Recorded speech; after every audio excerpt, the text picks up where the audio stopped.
what does the word ani stand for? Ani stands for ahuv, beloved. Nun stands for nachotz, needed.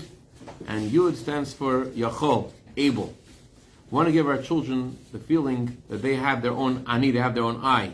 They are beloved, they're needed, and they can. If a child grows up without parents, God forbid, the child is called an orphan child. If a people grows up without children, what are they called? Called an orphan people. So today we're going to learn a little bit about, discuss education in 2023, and hopefully to create some kind of a context of how to approach this. We all love our children. We all invest in our children. We all care about our children. We put in so much energy and time and money for our children. And yet, not always do our children receive what we're giving them in the way that we want them to. And sometimes we can give and give and give, and yet it's having the opposite effect of what we like. The question is how to give them in a way that in the right way, how to find the right connection to the child, that to have a true connection to the child, a deep connection to the child, and looking at this from the perspective of truth, from the perspective of Torah, from the perspective of Hashem, who shares his perspective, and not just his perspective, and his instruction to us in the Torah. So let's look at this from the prism of this week's Torah portion, where we have a conversation about education. Where do you have a conversation about education, this week's Torah portion? Which educators have this discussion? A discussion between Paro and Moshe Rabbeinu, between the Pharaoh and Moses. Moses finally is told by the Pharaoh, the advisors of the Pharaoh say to Pharaoh, you have to let them go. This country is in ruins. It's all because of your obstinacy. Let them go. It's ruining the whole country. It's time for them to leave. And finally, the Pharaoh apparently has some intelligence, and you know what? It's a good idea. I'm gonna let them go. He calls Moses. Moses, it's time for you guys to go. He asks an interesting question. And who is going to go? You're saying that you want to go to offer sacrifices to your God. Who is going to go on this 3-day journey that you speak of? So Moses says, immediately, with our young and with our old, with our sons and with our daughters. And the Pharaoh says, no way, no how. What are you talking about? Only adults should go. And that's what you really would want, and I know what you're saying, and leave. Get out.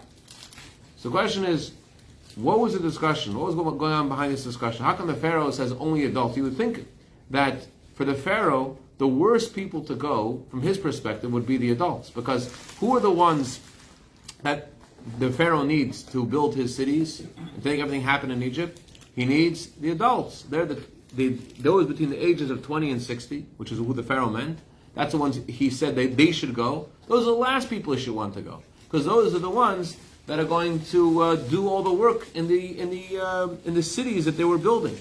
Number two, if the Pharaoh was afraid of the Jewish people leaving, it's hard to leave when you have your little kids going with you. Hard to leave when you have these old people going with you. So for the security of the slaves, to make sure that the Pharaoh got the slaves to stay, it would have made more sense for him to say, no, take the adults, go with the wheelchairs, go with the canes, go with the baby carriages, go with all the young, go with all the old. If he wants to maintain his ownership of the Jewish people, it will make more sense for him to send them with the adults and with the children. That way, when they go out in the desert, it's going to be very hard for them to, if they want to escape, it'll be much harder for them.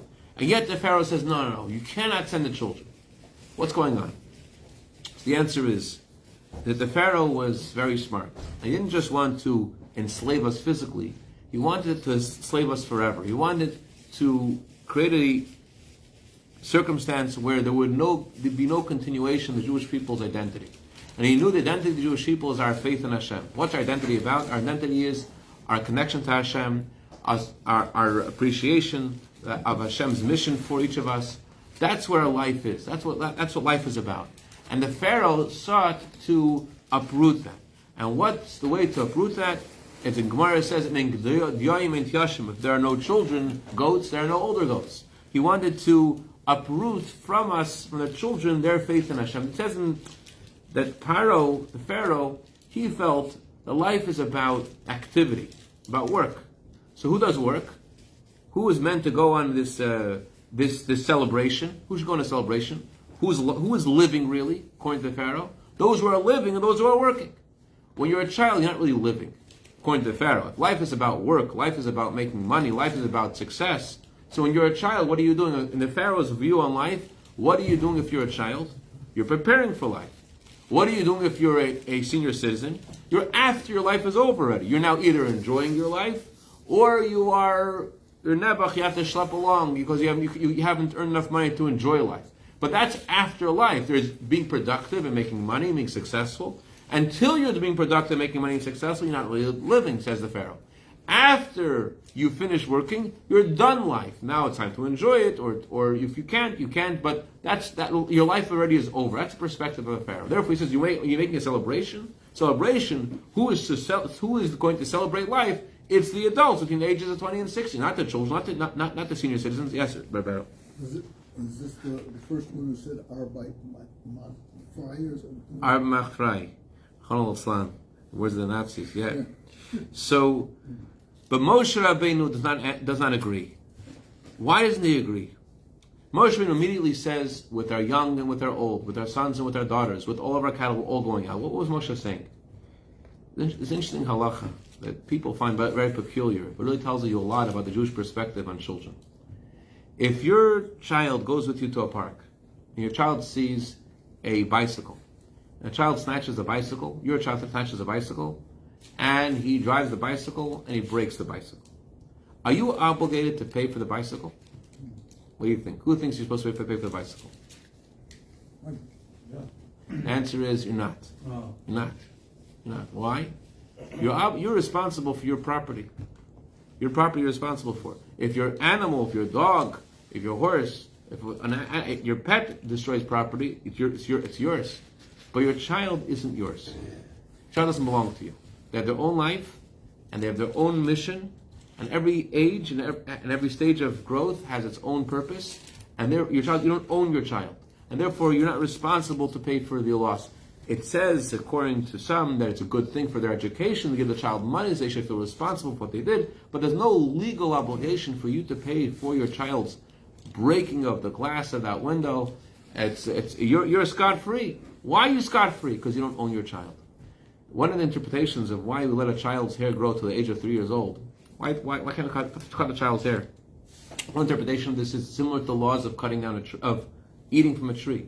You're not supposed to eat from a tree until the tree is 3 years old. Why can't you eat from the tree until the tree is 3 years old? Because one interpretation of this is, a simple interpretation is, in order to instill in us the absolute recognition that although we planted some seeds and now something grew, it has nothing to do with us. It's God who gave us this tree, God who gave us these fruits, and therefore for 3 years God shows us He's the owner and says, no, you can't eat the fruit yet. By abstaining from the fruit for 3 years, God's giving us a message: you don't own the fruit, you don't own the tree, it's mine. In a similar way, by not cutting your child's hair for 3 years, God is telling you something about your child. Your child does not belong to you. Your child has his own identity, his own mission. There was a Jew, actually he said a story about himself publicly, so I can say his name, Rabbi Shmuel Lu, Ein Gezund, the Rebbe's emissary to London. He once asked the Rebbe about his children. He says that children, they're so wild and I don't have to control them, and I have to hit them sometimes. What can I do to control my children? It's interesting. It's a simple question, right? What can I do to control my children? But the Rebbe didn't answer his question. The Rebbe basically changed the whole question to him in a different way. The Rebbe said, one of the things you could do, finishing the sentence, to prevent yourself from raising your hands against your children, is by thinking about the fact that they aren't really your children. They don't belong to you. They're God's children. And you're not allowed to hurt them because they don't belong to you. They're not yours to hurt. They don't belong to you. And this is the meaning of the word, the meaning of ethics of our father, Pirkei Avos. Moshe Rabbeinu receives the Torah. He gives the Torah to the elders. The elders give the Torah to the prophets. The prophets give the Torah to the men of the great assembly. The Torah uses the word in this Mishnah. It seems over and over again. They give. Well, they don't give. They teach. Moses taught it to Joshua. Joshua taught it to the elders. Why does the Torah use the word they gave it over? What does that mean they gave it over? What are they giving over? There were these two neighbors. Each of them had a garden in their home. One of them was a professional gardener, and the other one was a mathematics professor. And they both loved their garden. They both planted herbs and flowers in their garden. They took care of their garden. But the gardener, when he poured water in the garden, he was very measured. He had the bare minimum of water. And when the professor watered his garden, he put in lots of water. And sure enough, the professor's vegetables and herbs and flowers, they grew. The vegetables were much greener and much bigger than the professor's, than the professional gardeners. However, one day there was a rainstorm, and there was a rainstorm. What happened? All of what the gardener had, all of what the professor had planted, was all uprooted, all gone as if it never was there in the first place. And what the gardener planted, it was strong and robust, and it was standing. And the gardener and the professor can't believe. The next morning they're observing the wreckage of the professor's garden and the beautiful plants and fruits and vegetables and herbs in the gardener's garden. And the professor has to understand. He said, understand, I took better care of my garden than you took care of your garden. How come your garden is robust and my garden is a churban? My garden's all messed up. What's the difference? What did you do differently in yours? So the gardener said, the problem is you pay too much attention and too much care for your garden. Too much. What do you mean? What do you mean too much? He says, I gave the vegetables very little water. So when you give them very little water, what happens? The roots, looking for water, they go deeper and deeper in the earth and search for the water. And it makes the roots much stronger. However, if they have all the water they need, the roots don't go so deeply in the water, deeply into the ground, and then things get overturned. In a similar way, someone came to the Rebbe once. He told the Rebbe, I have 7 daughters. I gave them all the exact same education, the same schools, and they were taken care of exactly the same way, the same allowances, the same rights, the same privileges. And yet, one daughter did this and one daughter did that. How come they're not all coming out the same? I gave them all the same. And the Rebbe responded, the way I heard the story, is that the problem is you treated them all the same. The Torah tells us, the cardinal principle of education, educate the child according to his path.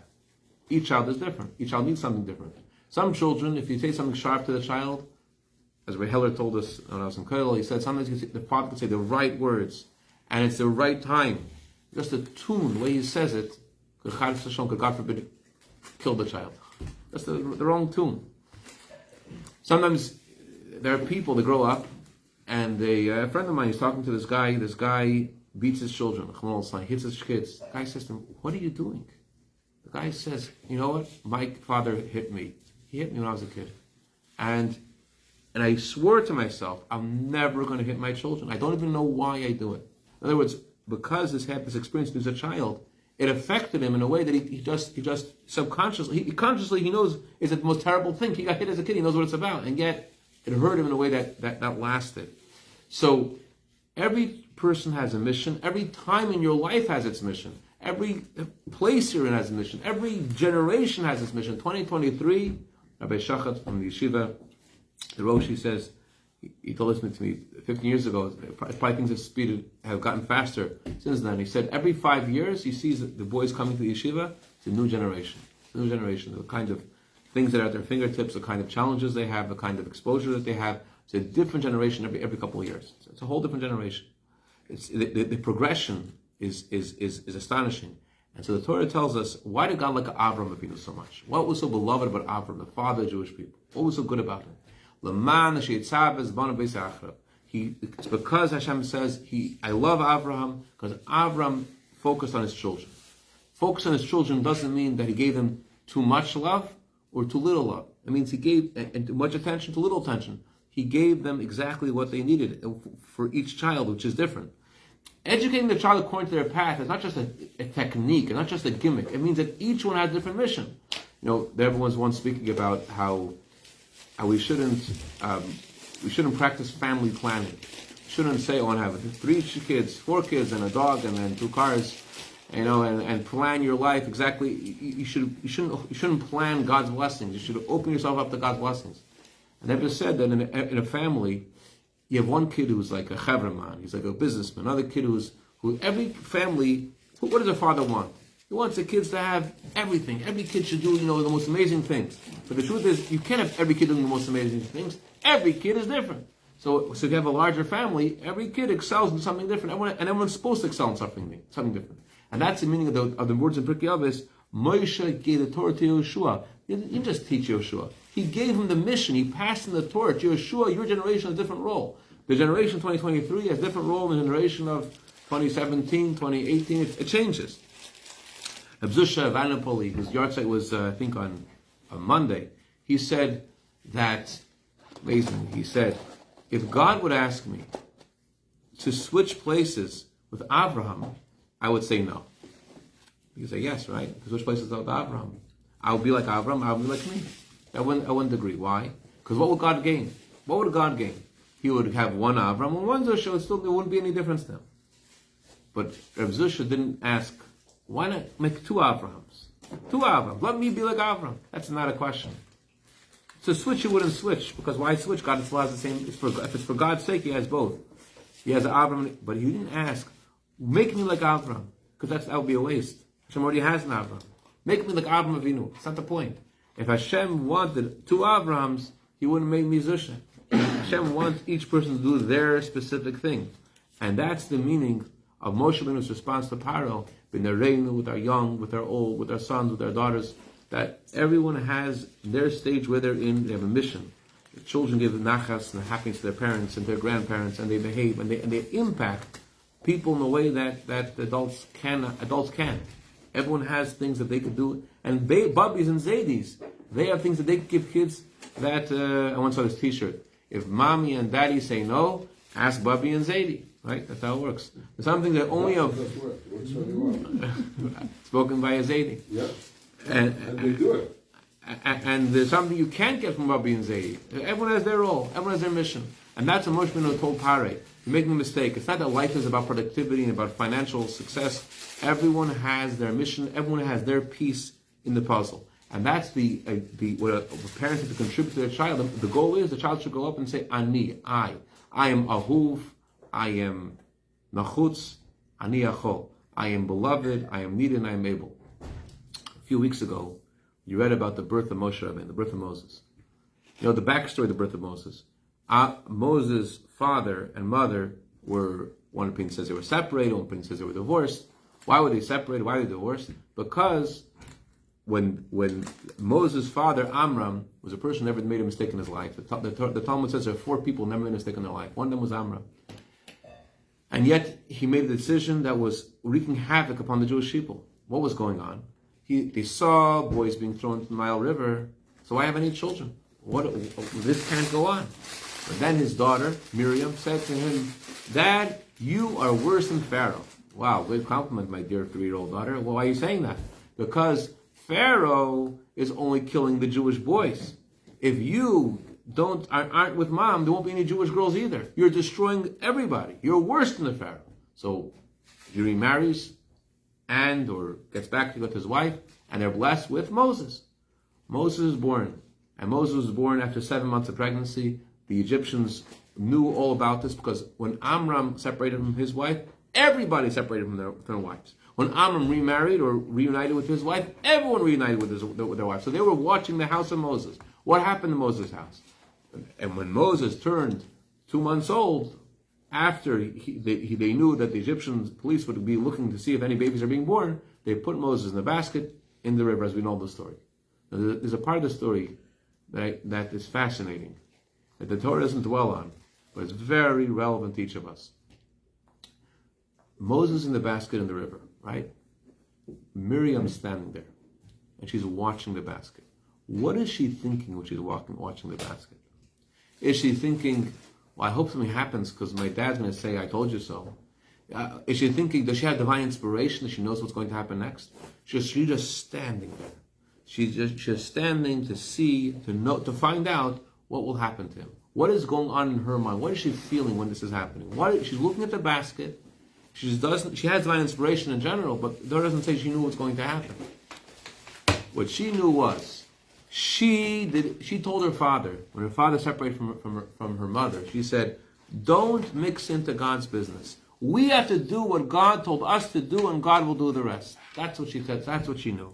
So she knew that since we did whatever God told us to do, we tried to bring children to the world. She knew for sure all I need to do is stand up and look, and I'm going to see godliness and miracles become manifest. I knew this. I know, Miriam said, something amazing is going to happen because we did what we're supposed to do, and for sure God's going to rescue this child. She knew for sure, not with divine inspiration. She knew that if she did what she was supposed to do, and God gave her this mission, it was going to work.